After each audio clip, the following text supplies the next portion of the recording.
Personnellement, moi, je suis arrivé ici en tant qu'étudiant en octobre 1994. J'ai fait partie de la cohorte d'étudiants arrivés ici après l'année invalide. C'est pour ça que nous sommes la seule promo qui a trouvé sur place une promo entière. Ce qui fait que nous étions, par exemple, en première année, nous étions 120 étudiants. Quand nous venions à l'université, c'est l'université qui sélectionnait ses étudiants. Et l'université sélectionnait les meilleurs étudiants du Sénégal. Ce qui fait qu'en tout cas, dans nos classes, le niveau était excellent. Le niveau était très bon. J'étais orientée à l'époque, après mon bac C, à la faculté de mathématiques appliquées et informatique. Donc nous sommes effectivement arrivés tout jeunes dans cette université, quelques centaines, hein, si j'ai encore de bons souvenirs.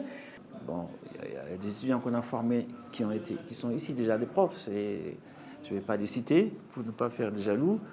Et donc, la première qualité, c'est qu'ils sont dans les universités, dans l'enseignement supérieur. Donc ça, c'est un premier élément. Un deuxième élément, on les retrouve dans de grandes sphères, dans les finances et les banques.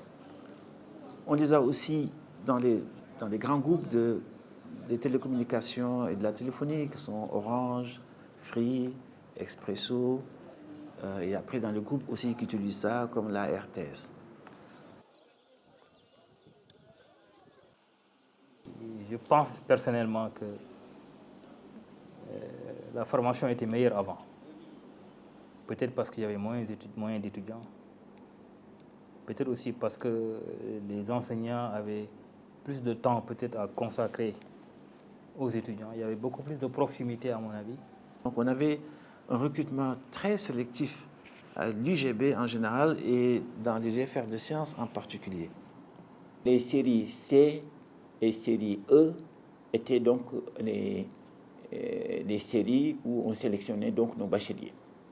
On s'est rendu compte que progressivement, avec les années, il y avait peu d'élèves donc dans ces séries. En 2000, année internationale des mathématiques, le point sur la région de Saint-Louis, qui est quand même une région qui avait beaucoup de lycées, donc on s'est rendu compte qu'il y avait 41 élèves dans toutes les séries C. Donc ça pose un problème. Le numerus clausus a sauté après. Voilà, les conditions de recrutement ont changé. C'est aussi les pouvoirs politiques qui décident. Et il faut qu'on s'adapte aussi à ça. Et je crois que ça fait partie un peu des difficultés que nous devons surmonter. Voilà, parce que c'est vrai, quand on est habitué à des standards très élevés, quand on est habitué à recevoir de très bons étudiants, l'enseignement est différent que quand on commence à avoir plutôt des étudiants de tous les niveaux.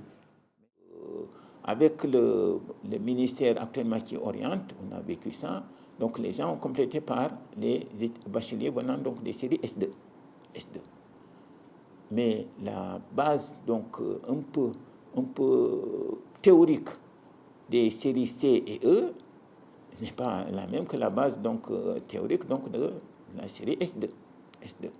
Donc ce qui crée actuellement un problème. Vous savez, à l'université, nous recevons les étudiants après le bac. Donc il y a tout un travail qui est fait en amont, le collège, le lycée. Il y en a même qui disent que si on veut former demain de bons mathématiciens, il faut commencer par la maternelle. Moi, personnellement, je pense qu'il doit y avoir un lien fort entre le ministère de l'Éducation nationale et le ministère de l'Enseignement supérieur. Parce que le ministère de l'Éducation nationale nous donne l'intrant. L'intrant nous vient du ministère de l'Éducation nationale parce que c'est les bacheliers que nous recevons. Maintenant, nous, quand le bachelier vient à l'université, on est dans l'enseignement supérieur. On essaie de faire de sorte que la formation que nous allons lui délivrer, en tout cas, soit une formation de qualité. Il y a 15 ans en arrière, je pense que les étudiants étaient beaucoup plus préparés à réussir dans les universités. Ils avaient en tout cas des objectifs avant de venir. Mais maintenant, j'ai l'impression qu'un étudiant est orienté, il vient, mais en réalité, il ne sait pas ce qu'il veut faire. Une épreuve qu'on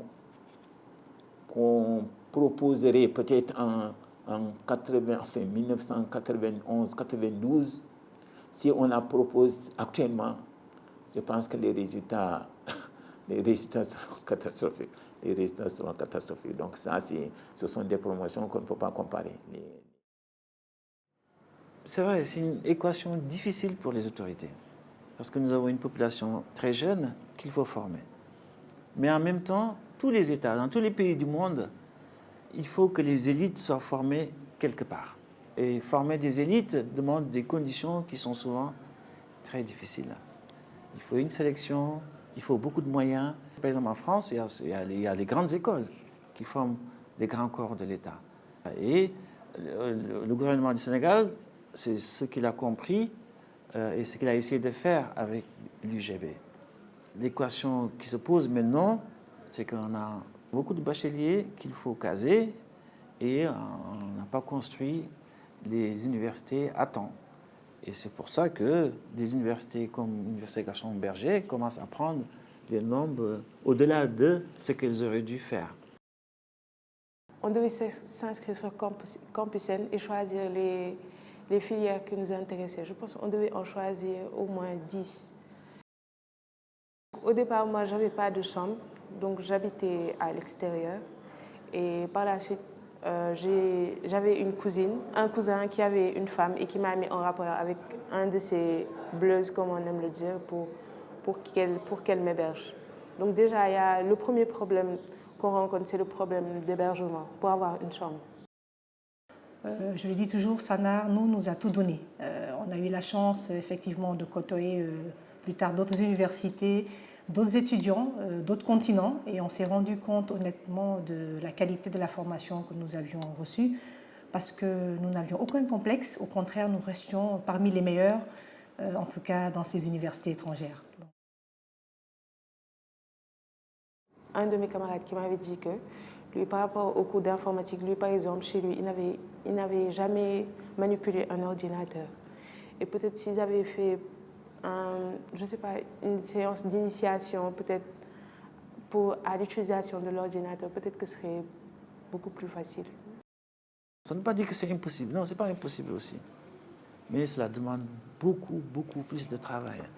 Et je pense que comme c'est une volonté politique qui fait qu'on nous envoie des étudiants de tous les niveaux, ben, ça veut dire qu'il faut qu'on s'adapte, qu'on trouve de nouvelles manières d'enseigner. Ce sont les tutorats, ce sont l'accompagnement personnalisé. Voilà, parce que c'est des étudiants qui viennent avec des niveaux un peu plus bas que ce qu'on avait l'habitude d'avoir.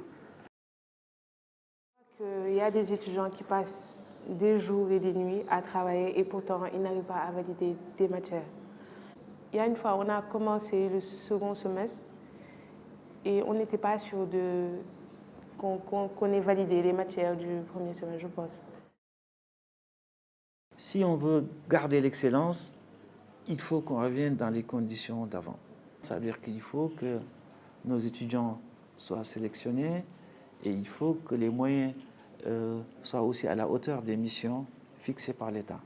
Pour retrouver l'excellence, il faut qu'on se mette dans des conditions pour être dans l'excellence. Et ça, c'est la stabilité. Je pense que tout ceci nous amène à parler un peu de ce que nous appelons l'évaluation des enseignements. Je pense que c'est quelque chose qui est là, qu'on peut mettre en place, qui existe, qu'on peut mettre en place, pas pour critiquer quelqu'un, mais pour mieux faire, pour apporter les correctifs nécessaires en vue d'avoir une meilleure qualité dans la formation.